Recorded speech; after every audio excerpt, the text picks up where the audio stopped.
தமிழக விவசாயிகளுக்கு பயிர் காப்பீடு நிவாரண உதவிகளை முதலமைச்சர் எடப்பாடி பழனிசாமி வழங்கி வருகிறார். தலைமைச் செயலகத்தில் நடைபெற்று வரும் இந்த நிகழ்வு குறித்த தகவல்களை செய்தியாளர் ஸ்டாலினிடம் தொலைபேசி வழியாக கேட்கலாம். ஸ்டாலின், தற்போது என்ன நடக்கிறது? விளக்கமாக பதிவு செய்யுங்கள்.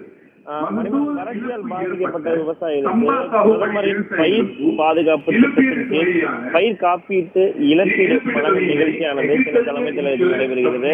பயிர் காப்பீடுகளை விவசாயிகளுக்கு வறட்சியால் பாதிக்கப்பட்ட விவசாயிகளுக்கு எடப்பாடி பழனிசாமி தற்போது வழங்குகிறார். 30 விவசாயிகளுக்கு முதற்கட்டமாக சென்னை தலைமைச் செயலகத்தில் வைத்து வழங்க இருக்கிறார்.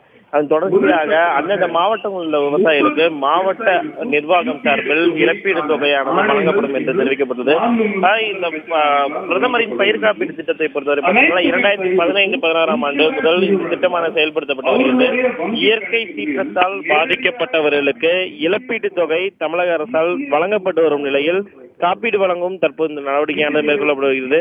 தொடர்ச்சியாக 2016-17 ஆண்டை பொறுத்தவரை 15,37,000 பேர் காப்பீடு செய்துள்ளனர். 32,23,000 ஏக்கருக்கு அந்த காப்பீடுக்கான பதிவான செய்யப்பட்டுள்ளது. 120 கோடி ரூபாய் வரை விவசாயிகள் காப்பீடு தொகை செலுத்தியுள்ளனர். தற்போது வரை 412 கோடி ரூபாய் தமிழக அரசின் சார்பில் மானியமானது செலுத்தப்பட்டுள்ளது. இந்த அடிப்படையில் தற்போது பிரதமரின் பயிர் காப்பீட்டு திட்டத்தின் கீழ் காப்பீடு தொகைகளை விவசாயிகளுக்கு 30 விவசாயிகளுக்கு வழங்கும் நிகழ்வு தான் சென்னை தலைமைச் செயலகத்தில் நடைபெறுகிறது. இதில் அமைச்சர்கள், தலைமைச் செயலர்கள் உட்பட முக்கியமான அதிகாரிகளும் இந்த நிகழ்வில் பங்கேற்றுள்ளார்கள். தற்போது வேளாண் துறையின் செயலர் ககன்தீப் சிங் பேடி பேசி வருகிறார். அதாவது விவசாயிகள் இந்த திட்டத்தின் நோக்கம் என்ன, அடுத்ததாக மாவட்ட நிர்வாகங்கள் சார்பில் என்னென்ன மாதிரியான விஷயங்கள் செய்ய இருக்கிறது என்பது குறித்தெல்லாம் தொடர்ச்சியாக தமிழக முதலமைச்சருக்கு விலகி வருகிறார். அது மட்டுமல்லாமல் தமிழகத்தை பொறுத்தவரை பார்த்தோம் என்றால் வறட்சி பாதித்த மாநிலமாக கடந்த ஜனவரி மாதம் அறிவிக்கப்பட்டது. அதன் பிறகு தொடர்ச்சியாக விவசாயிகளுக்கு பல்வேறு விதமான விவசாயிகள் தொடர்ச்சியாக பயன்பெறும் வகையில் பல்வேறு விதமான நடவடிக்கைகளை தமிழக அரசு மேற்கொண்டு வருவதாக தமிழக அரசு சார்பில் ஏற்கனவே தங்களுடைய செய்தி குறிப்பின் வாயிலாக தெரிவிக்கப்பட்டு வரும் நிலையில் தற்போது பயிர் காப்பீடு இழப்பீடு தொகையும் தமிழக அரசால் வழங்குவதற்கான நிகழ்வு தான் தற்போது நடைபெறுகிறது. இன்னும் சற்று நேரத்தில் விவசாய பெருமக்களுக்கு தமிழக முதலமைச்சர் பயிர் காப்பீட்டு இழப்பீடு தொகையை வழங்கும் நிகழ்வை தொடங்க இருக்கிறார். நேரடியாக அந்த காட்சிகளை பார்க்கலாம். மணிமாறன், விவசாயிகள் முதலாவதாக திருச்சி மாவட்டத்தை சேர்ந்த ஒரு விவசாயிக்கு அந்த பயிர் காப்பீட்டு இழப்பீட்டை தொடங்கி கொடுத்து அந்த திட்டத்தை தொடங்கி வைத்துள்ளார். மணிமாறன், ஸ்டாலின், பயிர் காப்பீடு நிவாரண உதவிகள் மூலமா எவ்வளவு விவசாயிகள், எத்தனை விவசாயிகள் இதில் பயன்பெறுவார்கள்? மணிமாறன், அதாவது பயிர் காப்பீடு இந்த இழப்பீடு தொகை பொறுத்தவரை ஒட்டுமொத்தமாகவே வறட்சியால் தமிழகம் பாதிக்கப்பட்டுள்ள நிலையில் அதிகபட்சமாக தற்போது 120 கோடி ரூபாய் வரை விவசாயிகள் ஏற்கனவே காப்பீடு தொகையை வங்கியில் செலுத்தியுள்ளார்கள்.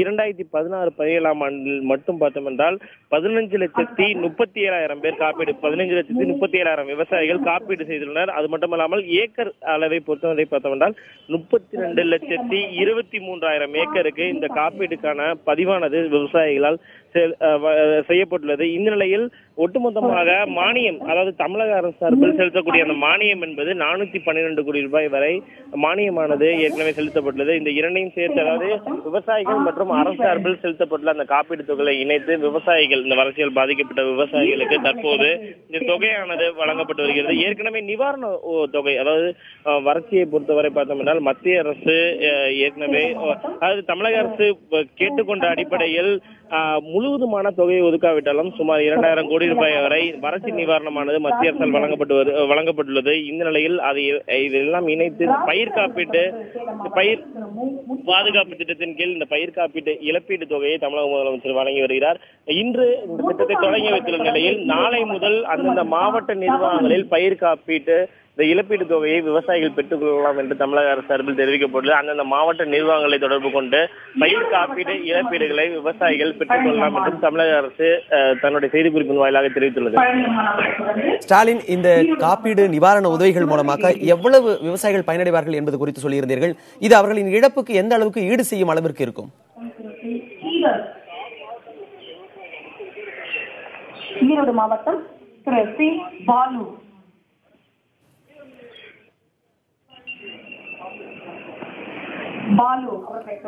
ஸ்டாலின், இந்த நிவாரண உதவிகள் அவருடைய இழப்புக்கு எந்த அளவுக்கு ஈடுகட்டும் விதத்தில் இருக்கும்? மணிமரன், அதாவது விவசாயிகளை பொறுத்தவரை அதிக அளவில் இழப்பீடு என்பது தொடர்ச்சியாக தங்களுடைய கோரிக்கைகளாக எதிர்பார்க்கிறார்கள். அரசை பொறுத்தவரை பார்த்தோம் என்றால் போதுமான அளவிற்கு இந்த இழப்பீடு, அதாவது அதிகபட்சமாக தொடர்ச்சியாக ஒரு ஏக்கர் ஒன்ற அளவிற்கு தான் தமிழக சார்பில் ஏற்கனவே இந்த இழப்பீடு என்பது இந்த பயிர் காப்பீடு திட்டத்திற்கு, அதாவது விவசாயிகள் எவ்வளவு காப்பீடு செய்துள்ளார்களோ அதுக்கு தகுந்தவாறு ஏக்கர் ஒன்றுக்கு தமிழக சார்பில் இந்த காப்பீடு திட்டத்தின் கீழ் வழங்கப்பட்ட காப்பீடு இழப்பீடானது வழங்கப்படுகிறது. அந்த அடிப்படையில் ஒட்டுமொத்தமாக 15 லட்சத்துக்கும் மேற்பட்ட விவசாயிகள் இந்த காப்பீடு திட்டத்தின் கீழ் பதிவு செய்துள்ள நிலையில் அந்தந்த விவசாயிகளுக்கு அவர்கள் செய்துள்ள காப்பீடு அந்த அடிப்படையின் கீழும் அவர்கள் வைத்துள்ள அந்த ஏக்கர் அடிப்படையின் கீழும் இந்த இழப்பீடானது வழங்குவதற்கான நடவடிக்கைகள் தான் அரசானது மேற்கொண்டு வருகிறது. தற்போது இந்த தொடக்கமானது இந்த திட்டத்திற்கான தொடக்கமானது செயல்படுத்தப்படுவது நிச்சயமாக ஒரு 2 மாதத்திற்குள்ளாகவே அனைத்து விவசாயிகளுக்கும் இந்த இழப்பீட்டு தொகையை வழங்குவதற்கான நடவடிக்கையை வேளாண் துறை கீழ் செய்யப்பட்டு வருவதாக தான் தகவல்கள் தெரிவிக்கின்றன. மணிமரன், ஸ்டாலின், இன்று ஒருவேளை வர முடியாதவர்கள் இந்த நிவாரண உதவியை எப்படி பெற முடியும்? அதற்கான வழிமுறை என்ன?